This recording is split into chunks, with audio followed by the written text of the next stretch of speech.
chapter 6. I'm going to read about 10 verses on this morning. I talked a little bit so I can try to help you get there, because I know some of y'all are flipping. You all the way back in Revelations, and you don't have to go to the beginning and look up the deeds. It's all good and good, though. As long as you made it. If you're there, say there. Thank for all of our guests who are in the house. Verse 1. It pleased Darius to set over the kingdom 120 satraps to be throughout the whole kingdom, and over them 3 high officials, of whom Daniel was one, to whom these satraps should give account, so that the king might suffer no loss. Then this Daniel became distinguished above all the other high officials and satraps, because an excellent spirit was in him, and the king planned to set him over the whole kingdom. Then the high officials and the satraps sought to find a ground for complaint against Daniel with regard to the kingdom, but they could find no ground for complaint or any fault, because he was faithful, and no error or fault was found in him. Verse 5, then these men said, we shall not find any ground for complaint against this Daniel, unless we find it in connection with the law of his God. Then these high officials and satraps came by agreement to the king and said to him, O King Darius, live forever. All the high officials of the kingdom, the prefects and the prefects and the satraps, the counselors and the governors, are agreed that the king should establish an ordinance and enforce an injunction that whoever makes petitions to any god or man for 30 days except to you, O king, shall be cast into the den of lions. Now, O king, establish the injunction and sign the document, so that it cannot be changed according to the law of the Medes and the Persians, which cannot be revoked. Therefore, King Darius signed the document and the injunction. Our key verse 10 on this morning. When Daniel knew that the document had been signed, he went to his house, where he had windows in his upper chamber open toward Jerusalem. He got down on his knees 3 times a day and prayed and gave thanks before his God, as he had done previously. You may be seated. We're continuing a series that we kicked off 3 weeks ago, titled Deeper, the Prayer Life of a Disciples.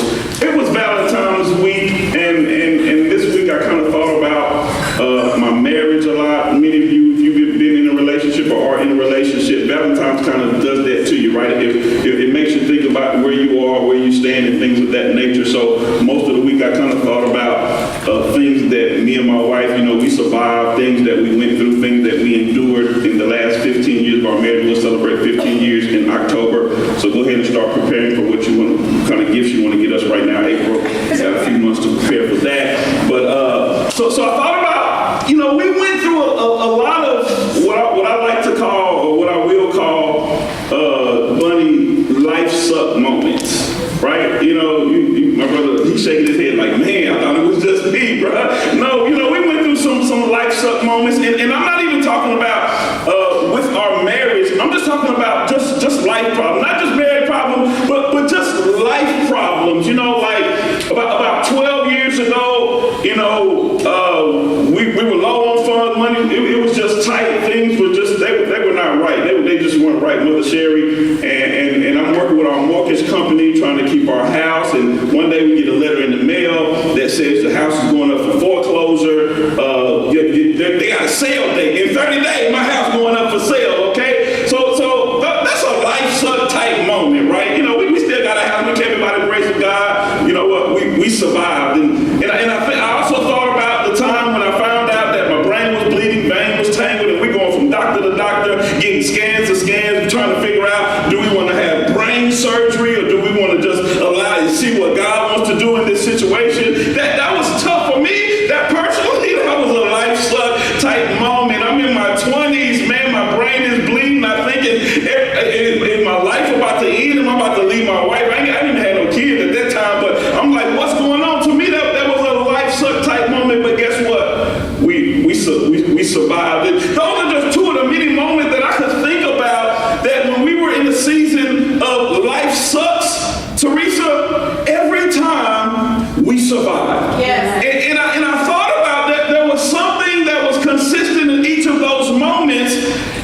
was that regardless of what we experienced, Brittany, regardless of how life sucked in that season, one thing we always did, and that was pray. Yeah. Always. When we were about to lose our house, we still had prayer, guess what? Every morning. When I didn't know if I needed to have brain surgery, if that was the best idea or not, when I didn't know what my life, how it was going to end, how it was going to turn out, guess what we did? We still had prayer moments. Every time we had problems in our marriage, guess what? We still prayed every morning as a family. When I walked up and saw the man out there trying to take my car, brother, 10, 12 years ago, guess what we did? We still prayed those mornings. That was one thing that was constant and consistent. When I had to quit my job and we went from a 2-income living house to a one, listen, if you in a 2-income house and you living on 2 income, when one of those income goes away, baby, it's gonna rock your world. I haven't been there, just wait. Best thing to do is try to live off of 1 income, but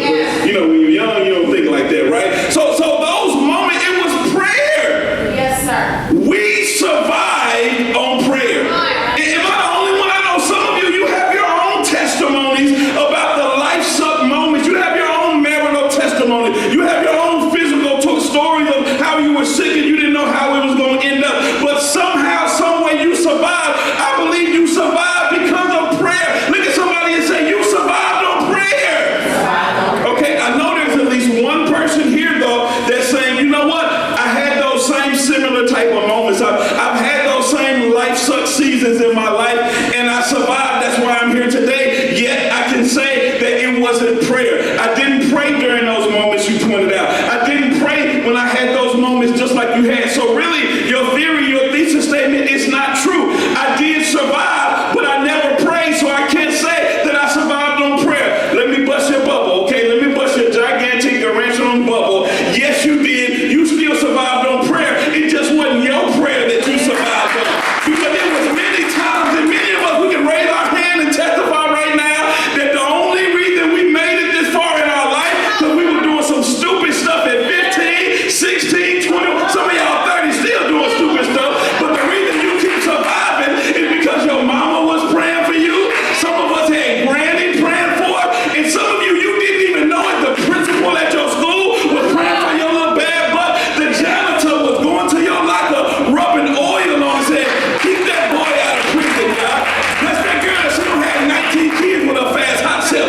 Somebody was praying for you. You survived on prayer. It was prayer. It was prayer. That's good, sir. But it's not just us. We can look at the story of Daniel, and even Daniel, another man of God, he had some life suck type moments. If you were to go back and look at his story, you can go back to chapter 1. You'll see that Daniel in chapter 1, we told he was taken away from his home family and brought into slavery as a teenager. Would you say that kind of sucked a little bit? You look at chapter 2, we see that he was sentenced to death with his entire cohort, his entire department at work. And he didn't even do nothing. Would you say that kind of sucked a little bit, brother? And then when we get to chapter 6, where we are now, again, he's sentenced to death, and he's actually thrown into a lion's den with hungry lions. I don't know about you, but I would say Daniel had some sucky moments in his life. And when you think about his life, the fact that he sold into slavery, one time he's sentenced to death, a couple chapters later in his life, he's sentenced to death again. I would say that, you know what? Our life is really not that bad. How many of y'all been sentenced to death? How many of y'all been sold into slavery? If we just stop right there, we should be encouraged right there because our life really isn't as bad as we make it to be. I know your marriage ain't perfect, but you ain't never been sold into slavery. I know your house ain't what you want it to be, but you ain't never been sentenced to death. I know it ain't the best thing being single on Valentine's Day, but guess what? You ain't never been thrown in no lion den. So throw your hands up and say, God, thank you. I've never been sold into slavery. Thank you. I survived. All the stuff that I went through. It's not y'all want to make me preach hard today, okay? One thing that was constant in Daniel's life was what? Prayer.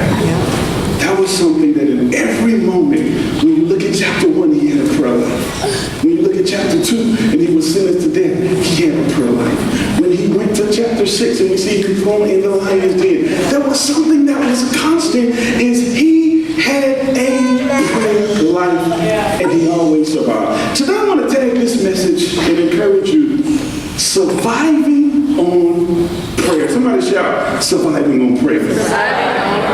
So let's look at Daniel chapter 6, okay? Let's look at these verses. Let's walk through them if you would. Let's look at these verses and let's see what we can pull out of this today, all right? Y'all with me this morning? Y'all gonna be with me? Yeah. I just need if four of y'all pray for me, I'll keep going. I know I got my musicians, got my baby got my back. If I just get about 3 more, we good. Verse 1, it pleased Darius to set over the kingdom 120 satraps and to be throughout the whole kingdom, and over them 3 high officials, of whom Daniel was one, to whom these satraps should give account, so that the king might suffer no loss. Then it said, this Daniel he distinguished above all the other high priests, the high officials and satraps, because of what he had an excellent spirit. And what did the king plan to do?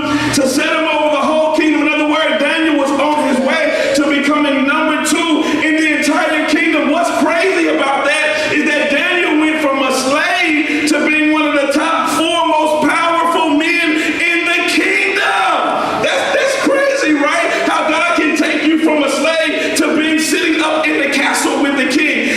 That alone should encourage some of us, because when we look at where we are right now, come on, isn't it honest? If we're honest, it's hard to see where God can take us from here.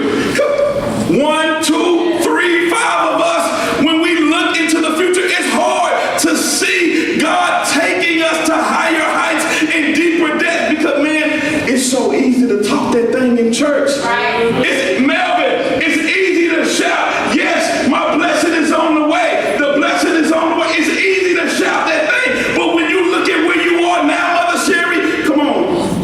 Can you really see yourself in a house twice the size of what you have right now? Carlo, can you really see yourself working it on in your own business?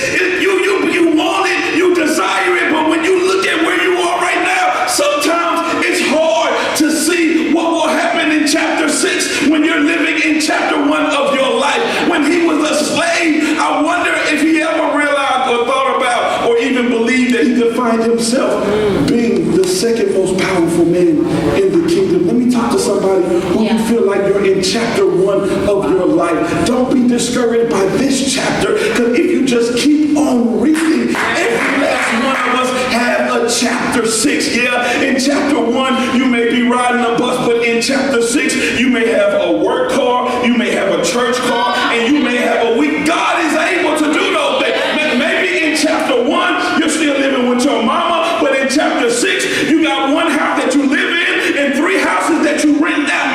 Maybe in chapter 1 you don't have no job right now, but in chapter 6 you got your own business, 20 people are working for you, and you paying people rent and paying people electric bill. That's what can happen if you can just survive chapter 1 on prayer and make it to chapter 6. Diana, there's so much more about it. Do not count out where God can take you, Terica, just because of what it looks like right now. This is just chapter 1. There's a chapter 2 for us to get to. There's a chapter 3. Your marriage in chapter 1, but there's a chapter 4. There's a chapter 5. It ain't, as long as I got breath in my body, I'm believing there's another chapter.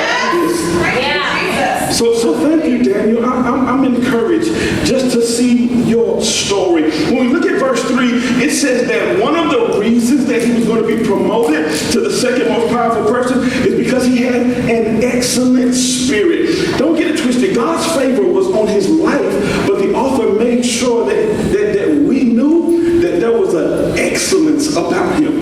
There was an excellence about him. That word means wisdom and knowledge. And there's a saying that says that wisdom and knowledge will get you in the door, but character and integrity is going to be what keeps you there. So you're going to have some knowledge where you want to go. So yeah, while I'm encouraging you about where you are in chapter 1, don't give up in this chapter, because there's a chapter 6. But guess what? You're going to have to learn some stuff. You're going to have to go study. You're going to have to go prepare for it. And guess what? And then at that point, God can elevate you and take you to that place. Okay? So he had an excellent spirit. In other words, you better know something. Let's go to verse 4, okay? Y'all we still in our intro, if that's okay. Don't worry, we got 3 points coming later on. Just ride with me. Then the high officials and the satraps sought to find a ground for complaint against Daniel with regards to the kingdom. Everywhere God wants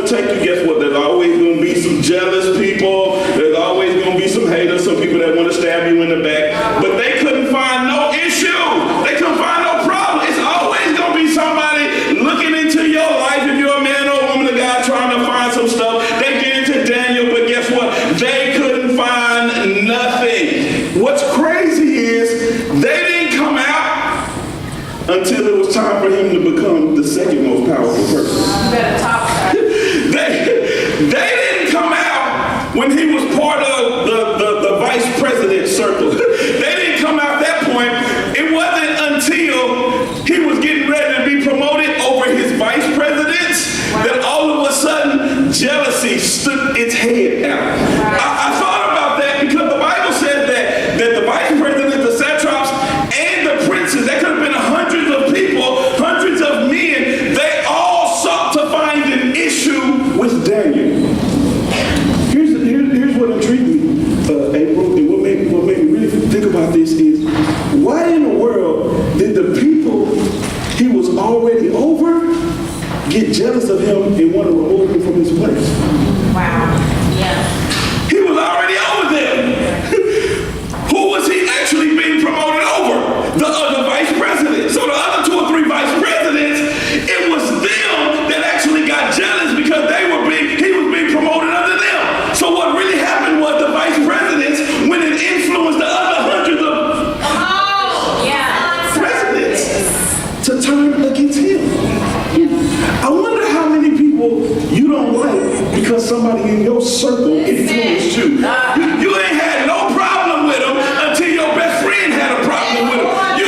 You didn't have no problem with Ashley until your friend said she don't like Ashley. You ain't had no problem with April until your cousin came and said, you know that girl on the praise team, it's something about her. And then all of a sudden you was like, you know what? I ain't really thought about that. That's how the enemy works though. That's how the enemy divides, and that's how he conquers. What he'll do in the church. How does that relate to the church, Pastor? He'll send somebody in the church.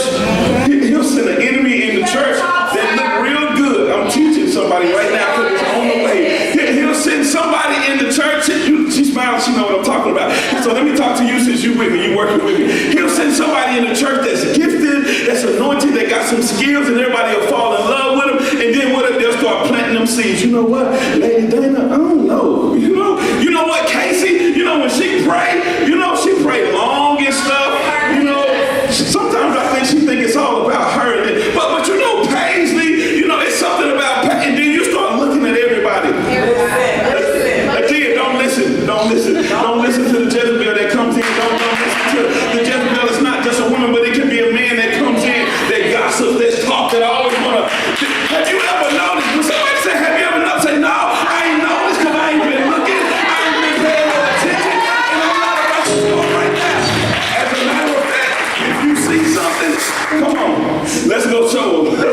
You see something on Lady Dana? You see something on Minister Casey? Come on, Casey. She sees something on you. So what I'm going to do, I'm going to let y'all talk. As a matter of fact, I'm going to pay for lunch. Y'all give me the receipt and I'll cash app y'all on y'all way back. You know what I'm saying? So hundreds of people let 3 jealous people turn on Daniel. Listen, take this down. Brittany, get this, your next tattoo, get this tattoo on your left shoulder blade.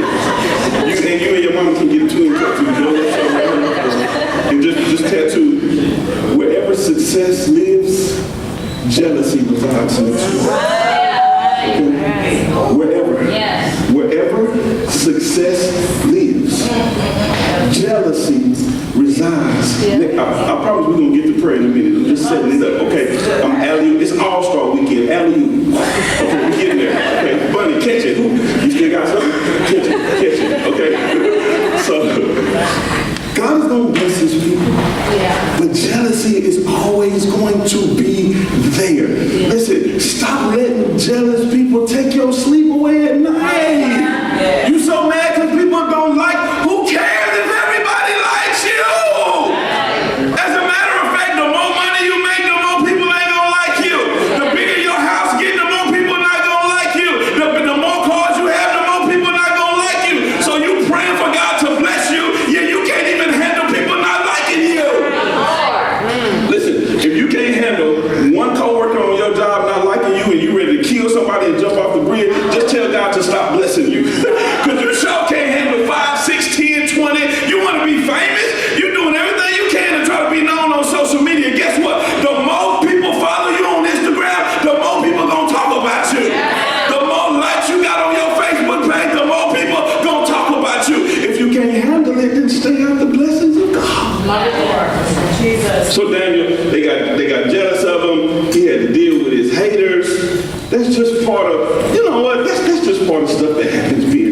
successful Christian. Verse 10, let's get to it. Can I give y'all 3 points so we can get out of here? It's just prayer, so we're going to be praying after each message, okay? So that's why these messages won't be as long. Then we're going to come down and we're going to spend some time in prayer, okay? We're going to teach prayer, and then we're going to practice it each week for the next few weeks.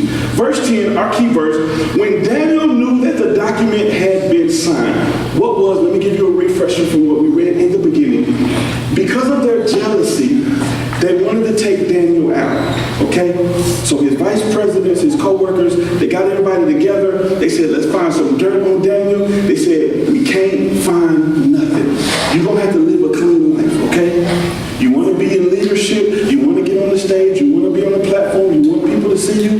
You're going to have to live a clean life because the devil's going to bring all of your dirt is coming the moment you touch the platform. Get ready, okay? They couldn't find no dirt on him, so they said, we got to connect it to him and his God. So what they did, they went to the king and they said, hey, we need to set a decree. They pumped the king up, you know. You're the only one that deserves the worship. You're the only one that deserves the praise. You're the only one that worthy of the honor. So this is what I want to do, king. We want to celebrate you and honor you because you deserve it. We want to set a decree that for 30 days, nobody can worship any other God but you. Let's just celebrate you for a month. So King Darius is like, yeah, you know what? You're right. We should do that. He getting tricked all along, don't know what's going on. So he sets the decree. He writes it. At that point, they know Daniel's out of here like last year. Why? Because he loves his God. He worships his God.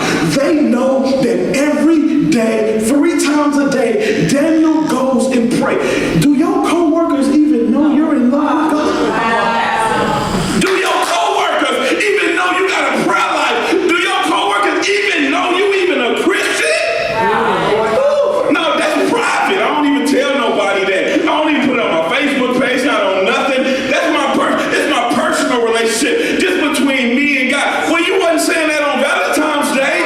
You were telling that to everybody. Look at my flowers. Look what I bought my girl. Look where we at. We out at 3/4 getting our steak in. But so we know you love your wife. We know you love your husband. We know you love by your man and love by your girl. But what about Jesus? Do the people around you outside of church know you got a relationship with Jesus?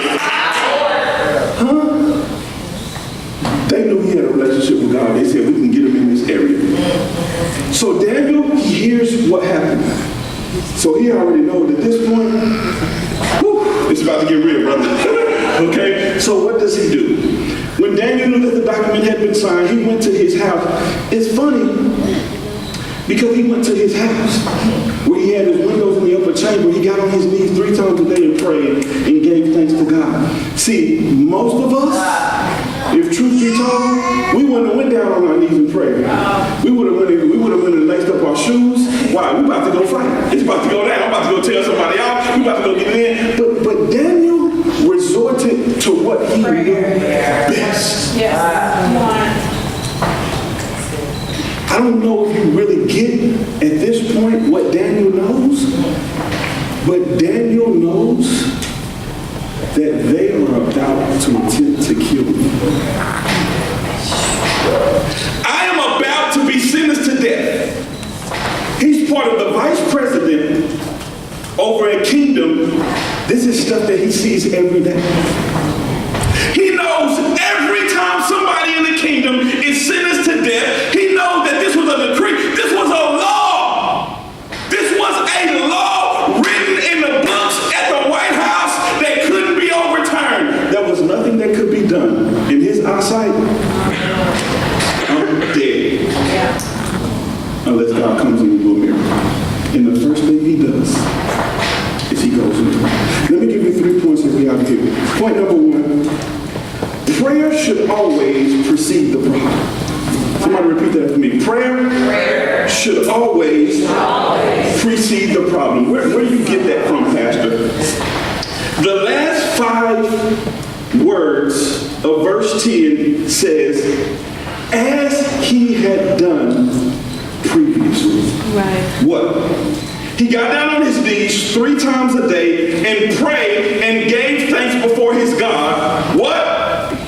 As he had done previously. What does that mean? That Daniel had a prayer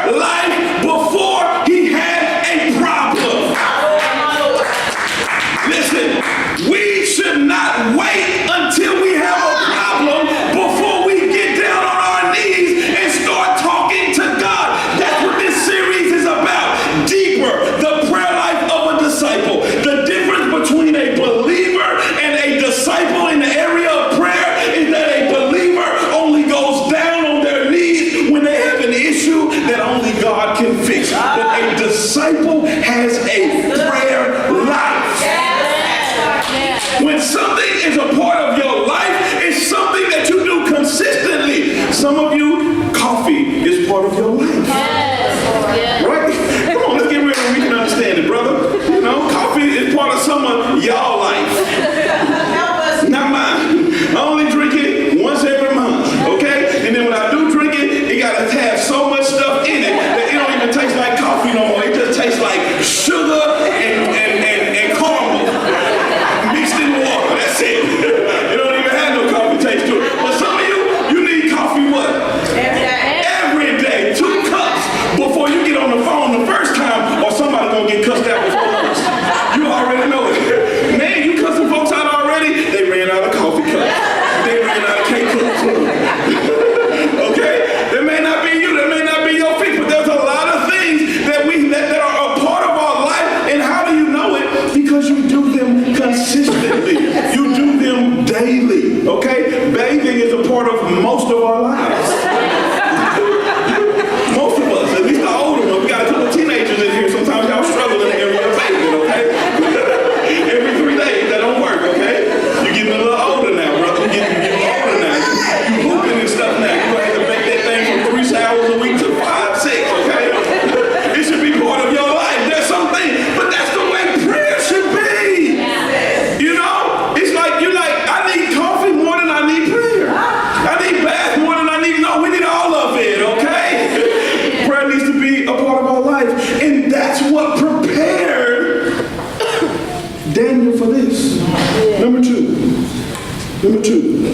prayer prepares you for the problem.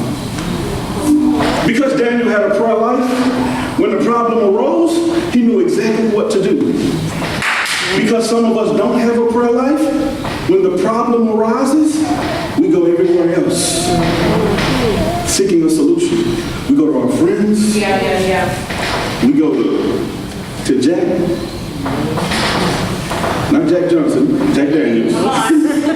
We go to Mary, not Mary Johnson, Mary Jane.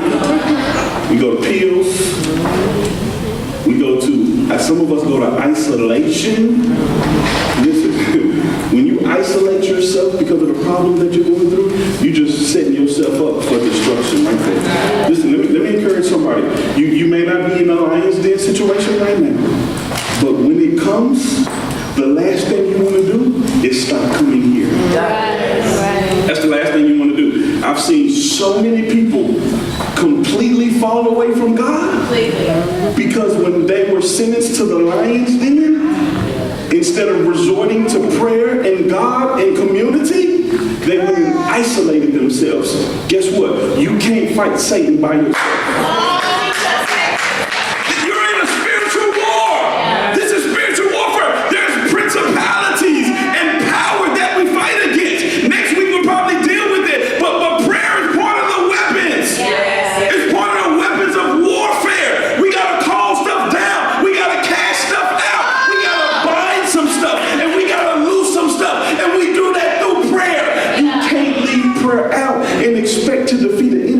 To destroy you. Listen, point to yourself right now and say, the devil wants to destroy me. Okay, that was 85% of us. I need 100% to know that if you don't leave with nothing else, I need you to leave knowing this. Point to yourself. Everybody, 100. The devil wants to destroy me. Now put your hand up like this, like you're talking to yourself. The devil will use people. He'll use men, boyfriends, girlfriends, drugs, co-workers. He'll even use me to destroy me. But prayer can conquer all of it. Because a prayer life will show you some stuff. A prayer life will reveal some stuff. We're going to talk about it next week. But a prayer life, it'll show you you. It'll show you your enemy. It'll show you your friends. It'll show you who's around you. Okay? None of that works if you don't have a prayer life.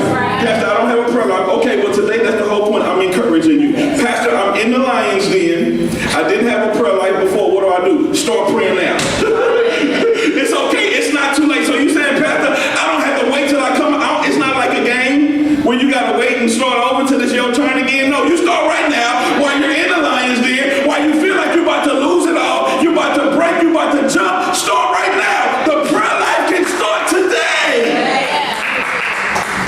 So he had a prayer life before that set him up so when he got to the problem, he was prepared for the problem. And again, like I said, this is where many of us run from God instead of running to God. Everybody got problems. Yeah.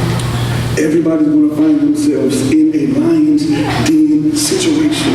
Prayer is going to be what allows us to survive the lion's den. Number three. Let's read verse 19. Let's read the lion's den situation. Verse 19, if you go to it. Then at the break of day, the king arose.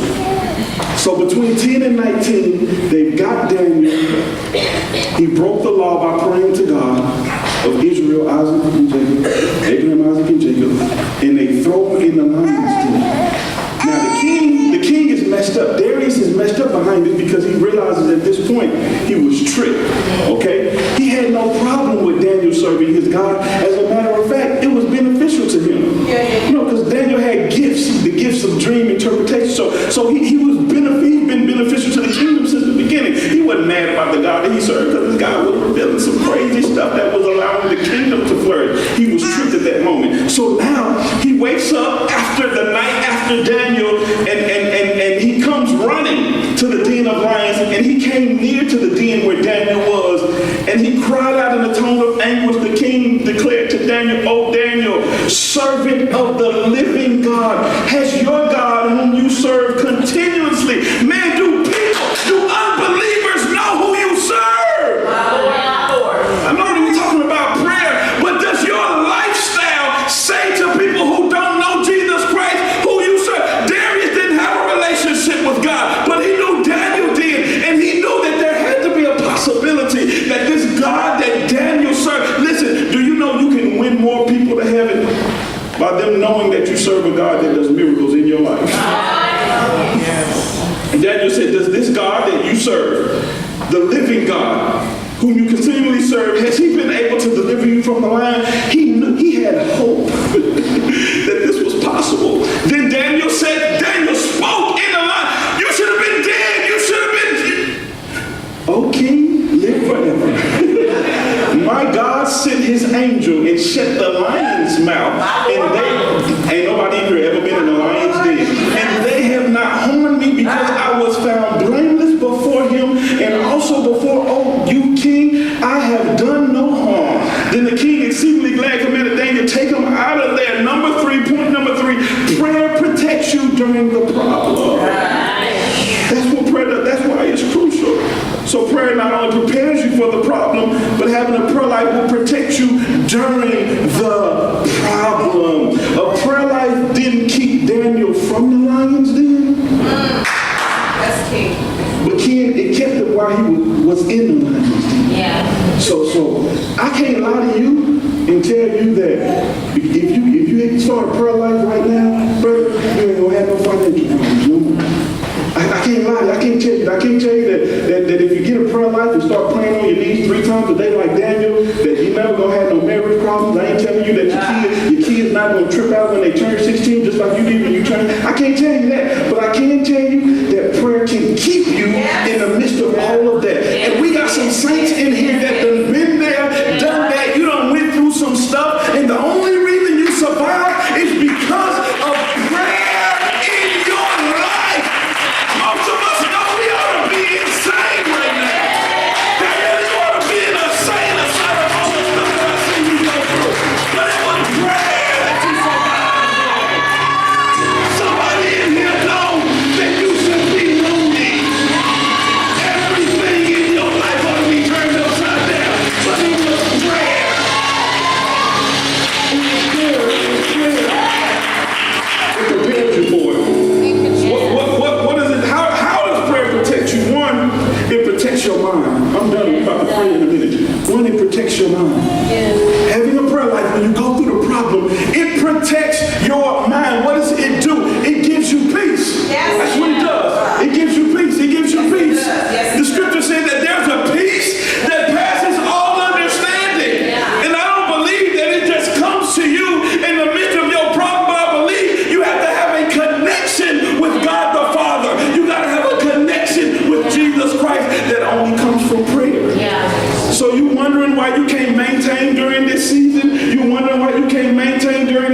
time, it's because you don't have a prayer life. Right. Because there's something about being connected to the Waymaker. It's something about being connected to a miracle working God. You know it, you believe it, you're like, God, I know you can do this. I don't know how many times since I've been a believer, sis, that I've wanted to give up, that I said, you know what, this ain't worth it, but it was something on the inside that says, you know the God that you serve. You know him personally. There ain't no way in the world you're going to give up right now, because you know that he makes ways out of no ways. You know that he's an on-time God. You know that he's a miracle working God. That's what prayer does. It protects your mind. It'll put you in a position to where you can hear the Holy Spirit speak. Then I'm going to deal with that next week too. Knowing the voice of God. See, when you have a prayer life, you know his voice.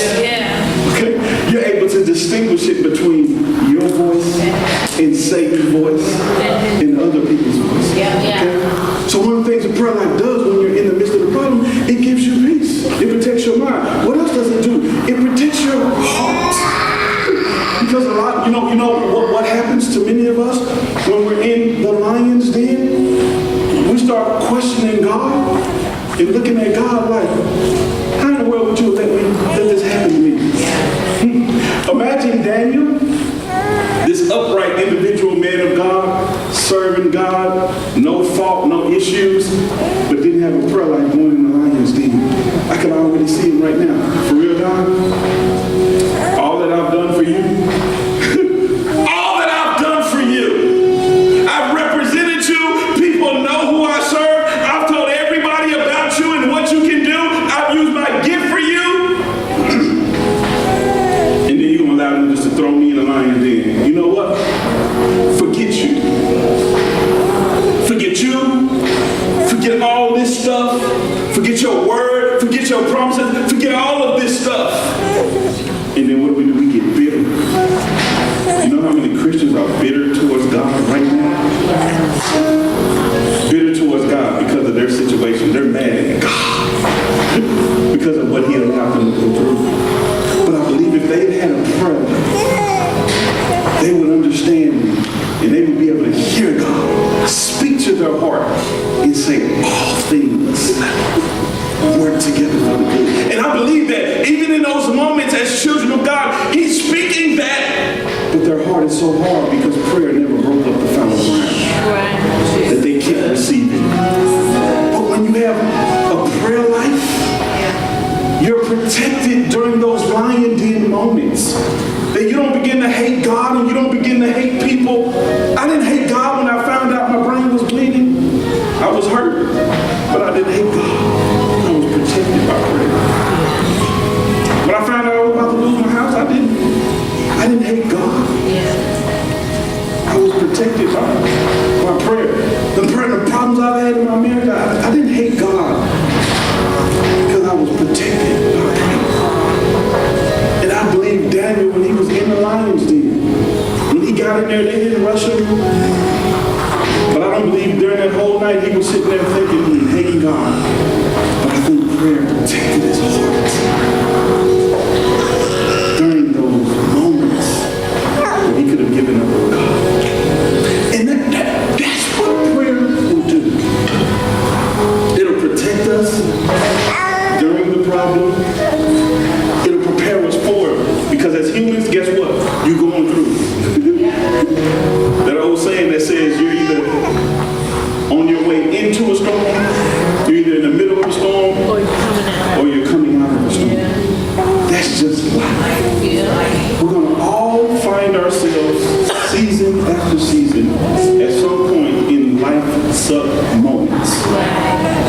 But I believe that we can all survive on prayer. I believe that we can survive the marriage problems. You can survive the marriage problems that you're having right now on prayer.